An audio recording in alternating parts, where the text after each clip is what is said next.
نحمده ونصلي على رسوله الكريم أما بعد أعوذ بالله من الشيطان الرجيم بسم الله الرحمن الرحيم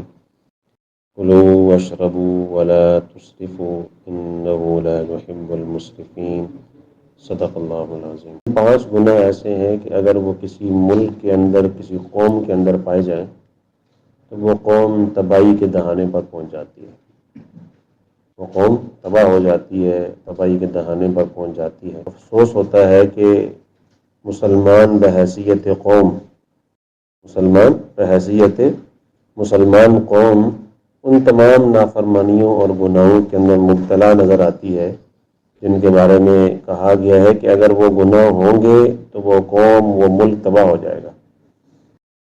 کہ گناہ در حقیقت ایک سانپ کی طرح ہے، ایک بچھو کی طرح ہے، اور اگر ہم اپنے پاس بچھو پالتے رہیں، سانپ پالتے رہیں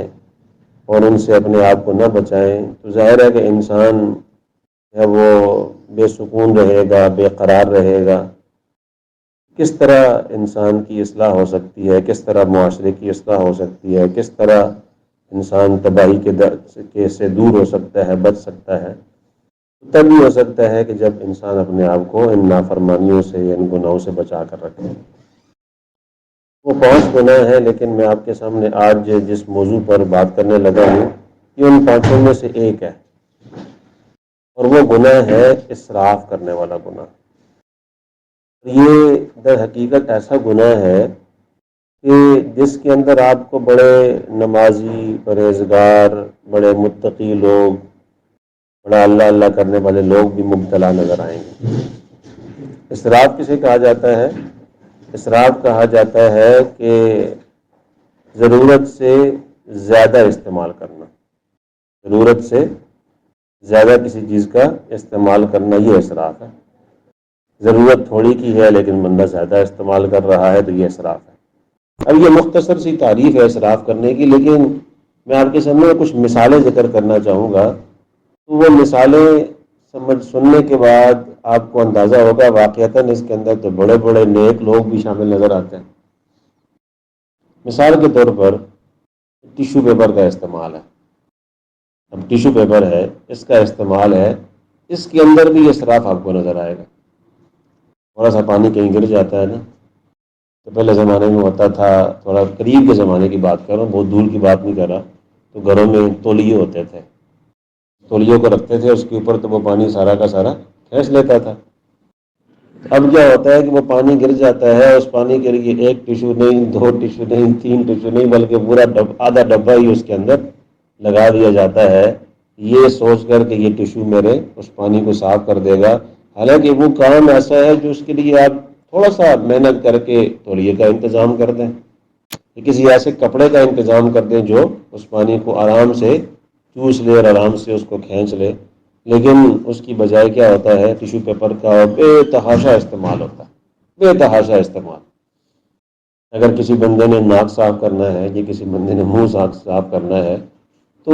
ٹھیک ہے، اس کے لیے بندہ ٹیشو پیپر استعمال کرتا ہے، لیکن اس میں کیا ہوتا ہے، ایک کے ذریعے سے وہ اس کی صفائی ممکن ہے، 2 کے ذریعے سے صفائی ممکن ہے، لیکن بندہ اس میں 4 5 جو ہے نا وہ رومال استعمال کر رہا ہوتا ہے ٹیشو پیپر کا۔ تو یہ در حقیقت کیا ہے، یہ وہ کام ہے جس کے اندر جو ہے نا وہ نافرمانی ہے، گناہ ہے۔ اللہ رب العزت نے اس کو گناہ کبیرہ کہا ہے، حرام کام ہے جس سے بچنے کا اللہ پاک نے فرمایا۔ اور یہ ٹیشو پیپر کا استعمال صرف جو ہے نا وہ اس کا اسراف صرف دفتروں میں نہیں ہو رہا بلکہ گھروں کے اندر بھی ہوتا ہے، اور دعوت کے موقع پر بھی آپ دیکھتے ہوں کہ وہاں پر بھی ہوتا ہے۔ ہاتھ کی صفائی یا منہ کی صفائی، تو اس کے اندر جو اگر دین اسلام کی تعلیم کو دیکھا جائے اور ہمیں حضور اکرم صلی اللہ علیہ وسلم نے جو آداب بتائے ہیں اس کو دیکھا جائے اور اس پر عمل کیا جائے تو انسان اس اسراف سے خود بخود بچ سکتا ہے۔ مثال کے طور پر اگر دین اسلام کی تعلیم کو دیکھا جائے تو اسلام یہ کہتا ہے کہ اگر آپ جو ہے نا وہ کھانا کھاتے ہیں تو کھانا کھانے کے بعد جو ہے نا وہ اپنے ہاتھ کو قریب پانی ہے تو پانی سے دھو لیں، اور اس کے بعد کلی کر لیں، منہ صاف ہو جائے گا، ہاتھ صاف ہو جائیں گے۔ دین اسلام کی تعلیم تو یہ ہے۔ لیکن ہمارے ہاں لوگ کیا کرتے ہیں کہ وہ کھانا کھایا اور کھانا کھانے کے بعد اس سنت پر عمل نہ کرنے کی وجہ سے وہیں بیٹھے بیٹھے ٹیشو پیپر بھی استعمال ہوگا. وہ ٹیشو پیپر اگر اس سے ایک ٹیشو سے یا دو ٹیشو سے ہاتھ صاف ہو سکتا ہے تو دو کی بجائے 3 کا 4 کا 5 کا استعمال ہوگا. تو سنت بھی گئی اور ایک اور گناہ کے اندر انسان مبتلا ہو گیا، حرام کام کے اندر مبتلا ہو گیا. اور یہ دعوتوں میں بھی آپ کو نظر آئے گا، ہر جگہ پر نظر آئے گا. ہاں اگر کسی جگہ پر انسان دعوت پہ چلا گیا جہاں پر قریب میں پانی نہیں ہے اور کھانا کھانے کے بعد منہ بھی ظاہر ہے گندا ہو گیا اور ہاتھ بھی گندے ہو گئے، تو پھر وہاں پر ٹیشو کا آپ نے استعمال کر لیا ضرورت کی حد تک، تو اس کی تو مسئلہ کوئی بھی نہیں. لیکن پاس پانی موجود ہے، وہاں جانا ہے، تھوڑی سی چکنائی ہاتھ پر لگی ہوئی ہے، تو اگر بندہ اس کو دھو لے گا تو ہاتھ صاف اور اس پر ایک ٹیشو استعمال ہوگا. لیکن کیا ہوتا ہے کہ اس کے بے تحاشا استعمال کی وجہ سے اسراف کے گناہ میں انسان پڑ جاتا ہے. اور اب اسپتالوں کا حال تو آپ کے سامنے ہی ہے. کوئی نرس یا کوئی ڈاکٹر اگر کسی کو انجیکشن لگاتا ہے تو ایک ذرا سا بھی نا وہ خون کا قطرہ اس کے ہاتھ پر لگ جائے تو ایک ٹیشو نہیں، وہ پورا ایک لمبا سا رومال ہوتا ہے ٹیشو کا، وہ اس کو ایسے استعمال کرتے ہیں وہاں پر تو ڈسٹ بن نہیں بلکہ پورے ڈبے پڑے ہوتے ہیں، ٹوکرے پڑے ہوتے ہیں جس میں وہ ٹیشو کا استعمال کرنے کے بعد پھینکتے ہیں. تو اگر آپ ان پورے ٹوکرے میں سے نا ان ٹیشو پیپر کو نکالیں نا، اس ایک بڑے سے رومال کے اوپر نا اس کا صرف 10واں حصہ استعمال ہوا ہوگا، باقی 90% اس کا حصہ جو ہے نا وہ بغیر استعمال کے وہاں پر پھینکا ہوا ہوگا. تو یہ جو اسراف ہے نا، یہ اسراف در حقیقت گناہ کبیرہ ہے اور حرام ہے. میں آپ کو مثالیں اس لیے دے رہا ہوں کیونکہ مثال سے بات سمجھ میں آتی ہے کہ واقعتاً اس کے اندر تو بڑے بڑے لوگ، دیندار لوگ، بڑے اچھے نمازی پرہیزگار لوگ اس گناہ کے اندر مبتلا نظر آتے ہیں. اور اگر یہ چیز اگر اسراف سے انسان نہ بچے تو ظاہر ہے یہی چیز مہنگائی لے کر آتی ہے، یہی چیز گھر گرانی لے کر آتی ہے، یہی چیز پریشانیاں لے کر آتی ہے. ایک چھوٹی سی مثال آپ کو دے رہا ہوں کہ چھوٹی سی چیز سے اگر ہم شروع کریں تو گھروں میں، آفیسز میں، ہوٹلوں میں، دعوتوں میں جہاں اسراف ٹیشو پیپر کا ہو رہا ہے تو اس کا اندازہ ہم میں سے ہر بندہ لگا سکتا ہے. ایک اور مثال آپ کو سناتا ہوں، ذرا بات سمجھ میں آ جاتی ہے مثال ذکر کرنے سے کہ ہم واقعتاً اس گناہ میں کتنے پڑے ہوئے ہیں. اور قرآن پاک کی جو آیت میں نے آپ کے سامنے پڑھی ہے اس میں بھی اللہ فرماتے ہیں کہ کلو واشربو، کھاؤ اور پیو، ولا تسرفو، اور اسراف سے اپنے آپ کو بچاؤ. یعنی کھانا حلال کا ہو، پینا حلال کا ہو، لیکن اس کھانے پینے کی چیزوں کے اندر بھی جو ہے نا وہ اس سے اسراف کے گناہ سے اپنے آپ کو بچانا ہے.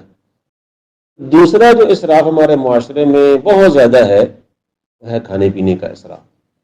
کھانے کی یہ چیزوں کے اندر اسراف، پینے کی چیزوں کے اندر اسراف بہت زیادہ ہے. اگر سنت کے مطابق کھانا کھایا جائے نا، سنت کے مطابق، انسان اسراف کے گناہ سے بھی بچ جاتا ہے اور سنت پر بھی عمل ہو جاتا ہے.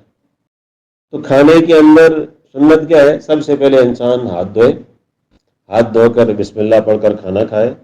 اور کھانا کھانے سے پہلے اس بات کا اہتمام کرے کہ میں نے اتنا کھانا ڈالنا ہے جس سے جو میری ضرورت کا ہے اتنا کھانا میں نے ڈالنا ہے. پھر اگر اس کھانے میں سے کوئی چیز نیچے گر جائے تو ہمارا دین یہ کہتا ہے کہ آپ اس کو اٹھا کر بھی کھا لو، صاف کر کے کھا لو اگر وہ کھانے کے قابل ہے چیز. اگر کھانا کھاتے کھاتے کوئی چیز بچ گئی ہے پلیٹ کے اندر تو دین اسلام یہ کہتا ہے کہ آپ کے کھانے کی برکت وہی ہے جو آپ کی پلیٹ کے اندر تھوڑا سا حصہ رہ گیا ہے، آپ اس کو بھی کھائیں، تو بھی صاف کریں. اگر بالفرض کسی نے زیادہ ڈال لیا، ضرورت سے زیادہ ڈال لیا، تو اسلام یہ کہتا ہے، سنت یہ کہتی ہے کہ آپ اس کھانے کو سائڈ پر کر دیں، کھانے کو سائڈ پر کر دیں تاکہ اگر وہ بچ گیا ہے تو کسی اور کے استعمال میں آ جائے اور اس کو استعمال کرنے میں گھن محسوس نہ ہو، گرانی محسوس نہ ہو، تکلیف نہ ہو، وہ بھی استعمال ہو جائے گا، ضائع ہونے سے بچ جائے گا. لیکن ہمارے یہاں اس کا بالکل الٹا معاملہ ہوتا ہے. دین اسلام نے جو کھانے پینے کے آداب بتائے ہیں ان آداب پر عمل کرنے سے انسان اسراف کے گناہ سے بچ جاتا ہے. ایک اور بڑی عجیب بات علماء کرام نے لکھی ہے کہ دیکھیں اگر کھانا کھا لیا تو عام طور پر خشک چیزیں اگر بندہ کھا رہا ہو نا تو 3 انگلیاں استعمال ہوتی ہیں، 3 انگلیاں. اب 3 انگلیاں استعمال ہو گئی ہیں، استعمال کرنے کے بعد ہمارے یہاں تو یہ کہ فوراً ٹیشو پیپر استعمال کرو اور اس کو پھینک دو، جبکہ اسلام یہ کہتا ہے، حضور اکرم صلی اللہ علیہ وسلم کی سنت یہ بتاتی ہے کہ آپ پہلے انگلیوں کو چاٹو، چاٹنا سنت ہے. اس کو جا کر دھونا یہ سنت ہے، لیکن اس کو ہم چاٹنے کی سنت سے اپنے آپ کو دور کرتے ہوئے، دھونے کی سنت سے اپنے آپ کو دور کرتے ہوئے فوراً ٹشو استعمال کیا اور پھینک دیا، سنت سے بھی دور ہو گئے اور اسراف کے گناہ کے اندر بھی اپنے آپ کو ڈال دیا۔ اگر خشک کھانا کھایا تو 3 انگلیاں استعمال ہوئی ہیں، تو چاٹنے کا طریقہ بھی علماء نے لکھا کہ آپ پہلے یہ درمیانی انگلی چاٹیں، پھر اس کے بعد شہادت کی انگلی چاٹیں، پھر انگوٹھا جو ہے وہ چاٹیں، 3 انگلیاں جو آپ نے استعمال کی ہیں وہ صاف ہو جائیں گی۔ اور اگر کی چاول کھانے کی باری ہے یا کوئی ایسا کھانا کھانے کی باری ہے جس میں 5 انگلیاں استعمال ہوتی ہیں، مجبوری ہوتی ہے، اس کو بھی چاٹنے کا طریقہ لکھا ہے۔ پہلے درمیانی انگلی، پھر شہادت کی انگلی، پھر انگوٹھا، اور پھر درمیانی انگلی کے ساتھ والی انگلی، اور پھر چھوٹی انگلی، 5 انگلیاں ہو گئیں۔ اس طرح چاٹنا، اور یہ اس طریقے کے بعد پھر اگر بھی کچھ بچ جاتا ہے اس کو ٹشو سے استعمال کر کے صاف کر لیا جائے۔ اگر یہ طریقہ اگر ہم استعمال کریں، اس کو اپنائیں، تو ہم آرام سے اسراف کے گناہ سے بچ سکتے ہیں، اللہ تعالیٰ کی نافرمانی سے بچ سکتے ہیں۔ لیکن ہوتا کیا ہے، ہمیں اس کا الٹا معاملہ ہوتا ہے کہ ہم اتنا کھانا ڈالتے ہیں، جو ایک بندہ کھا رہا ہوتا ہے لیکن 5 بندوں کے برابر یا 3 بندوں کے برابر کھانا ڈالتا ہے، وہ کھاتا بھی اس انداز میں ہے کہ وہ کسی اور کے کھانے کے قابل بھی نہیں رہتا، تو وہ سارا کا سارا کھانا جو ہے وہ نالیوں کے اندر جا کر بہا دیا جاتا ہے۔ تو یہ در حقیقت کیا ہے، کل پرسوں تقی عثمانی صاحب کراچی میں تاجر برادری سے گفتگو فرما رہے تھے، وہ بھی ان کو یہی بات سمجھا رہے تھے کہ اگر ہمارے معاشرے میں کھانے پینے کی اشیاء کا صحیح استعمال ہو،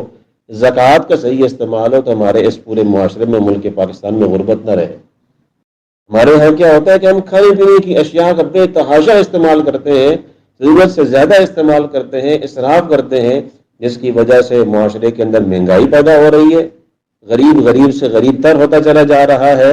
اور اس کی وجہ سے مشکلات، پریشانیاں، مہنگائی میں اضافہ یہ ہوتا چلا جا رہا ہے۔ اس کے پیچھے کئی ساری وجوہات میں سے ایک بہت بڑی وجہ یہ ہے کہ اسراف ہو رہا ہے، بہت بڑی وجہ یہ ہے کہ اسراف ہو رہا ہے۔ میں آپ کو چھوٹی سی مثال دوں کہ ہمارے ہاں نا مشرقی عورتیں گھروں میں جو کھانا پکاتی ہیں، وہ جب سالن پکاتی ہیں نا تو سالن کے اندر بے تحاشا گھی ڈالتی ہیں۔ اس وقت تک جب تک کھانے کو اچھا نہیں سمجھتی جب تک اس کے اندر گھی تک اوپر نظر نہ آ رہا ہو خوب، لیکن جب کھانے کی باری آتی ہے پھر کہتے ہیں کولیسٹرول ہو جائے گا، اس لیے سب سے پہلے اس گھی کو نکالو۔ تو یہ جو چکنائی ہے نا، جو روغن ہے نا، یہ سب سے پہلے نالیوں میں چلا جاتا ہے، نالیوں میں اس کو بہا دیا جاتا ہے، یا تو پہلے نکال دیتے ہیں، یا یہ کہ پھر اس پلیٹ کو ایسے ایسے کرتے رہتے ہیں، سائڈ پہ چلا جائے، بعد میں نکال دیں گے، تو بعد میں کیا ہو جائے گا، وہ نالیوں میں چلا جائے۔ اگر اس کو صحیح طریقے سے اگر اس کو محفوظ کر لیا جائے کسی پیالی میں، کسی برتن میں، تو یہ بعد میں دوبارہ کھانے میں استعمال ہو سکتا ہے، اسراف سے بھی انسان بچ جائے گا، اور اسی طریقے سے جو ہے نا وہ یہ مہنگائی سے بھی بچ جائے گا۔ یعنی ہر چیز کے اندر اگر انسان تھوڑا سا غور کرے نا تو نظر آتا ہے کہ واقعتاً یہ اسراف، واقعتاً یہ گناہ ہے، واقعتاً یہ نافرمانی ہے۔ اللہ رب العزت نے اس کو گناہ کبیرہ کہا ہے، بچنے کا حکم ارشاد فرمایا۔ ایسے ہی ہمارے مشرقی جو لوگ ہیں، وہ جب چائے پئیں گے نا تھوڑی سی آخر میں بچا دیں گے۔ آج کل لوگ اس کو شرافت یا شریف ہونے کی مثال بنا کر بیٹھے ہوئے ہیں کہ وہ تھوڑا سا ہم نے کھانا چھوڑ دینا ہے، تھوڑا سا ہم نے پانی چھوڑ دینا ہے، تھوڑا سا ہم نے چائے چھوڑ دینی ہے۔ حالانکہ وہ چھوڑنا در حقیقت کیا ہے، گناہ ہے، وہ اسراف ہو جائے گا، وہ آپ نالی میں بہا دیا جائے گا، پانی بہا دیا جائے گا، اس طرح وہ جو ہے وہ ضائع کر دیا جائے گا۔ لیکن اس چیز کو سوچے بغیر کہ میں اسراف کر رہا ہوں، میں گناہ کبیرہ کر رہا ہوں، اللہ تعالیٰ کی نافرمانی کر رہا ہوں، اس چیز کو پروموٹ کر دیا گیا کہ یہ تمہاری عزت کی علامت ہے، تمہاری شرافت کی علامت ہے کہ کھانا کھاؤ باقی تھوڑا سا چھوڑ دو، پانی پیے باقی تھوڑا سا پانی چھوڑ دو، چائے پیے باقی تھوڑی سی چائے چھوڑ دو۔ میں نے ایک بندے سے پوچھا، میں نے کہا یار یہ آخر میں چھوڑتے کیوں ہیں؟ انہوں نے کہا یہ اصل میں علامت ہوتی ہے اس بات کی کہ ہم نے بہت بھوکے نہیں ہیں، ہم نے بہت بھوکے نہیں ہیں، اس لیے ہم تھوڑا سا چھوڑ دیتے ہیں۔ اللہ کے بندے پوری پیاری تو پی گیا، اور تھوڑی سی پیاری کے آخر میں تو نے چھوڑ دیا۔ یہ کون سی ایسی بات ہے کہ اگر تو پی جائے گا تیرے اوپر جو ہے وہ لیبل لگا دیا جائے گا کہ آپ بھوکے ہو، اس لیے ہم چھوڑ دیتے ہیں؟ یہ ہمارے ہاں لوگوں نے ایسی چیزیں ایجاد کر دی ہیں، شروع کر دی ہیں، جو دین اسلام سے ہمیں دور کرتی چلی جا رہی ہیں۔ تو بوتل کے اندر چھوڑ دینا، مشروب کے اندر چھوڑ دینا، پیالی کے اندر چھوڑ دینا، حقیقت کیا ہے، اسراف ہے۔ میں آپ کو چھوٹی چھوٹی مثالیں اس لیے دے رہا ہوں کہ یہ ہمارے معاشرے میں رچی بسی ہیں،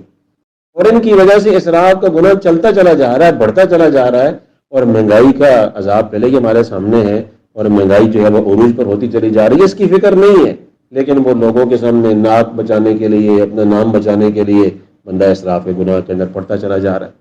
تو بہت ساری مثالیں ہیں، وقت کیونکہ ختم ہو رہا ہے، اس لیے ہمیں کوشش کرنی چاہیے۔ دیکھیں، جس انسان کو عمل کرنا ہو نا، اس کے لیے مختصر سی تعلیم بھی کافی ہوتی ہے، اور جس انسان نے عمل نہ کرنا ہو نا، اس کے لیے لمبے لمبے بیان بھی کافی نہیں ہوتے۔ تو مثال آپ کے سامنے آ گئی، چھوٹی سی جو ہے نا وہ رخ آپ کے سامنے آ گیا،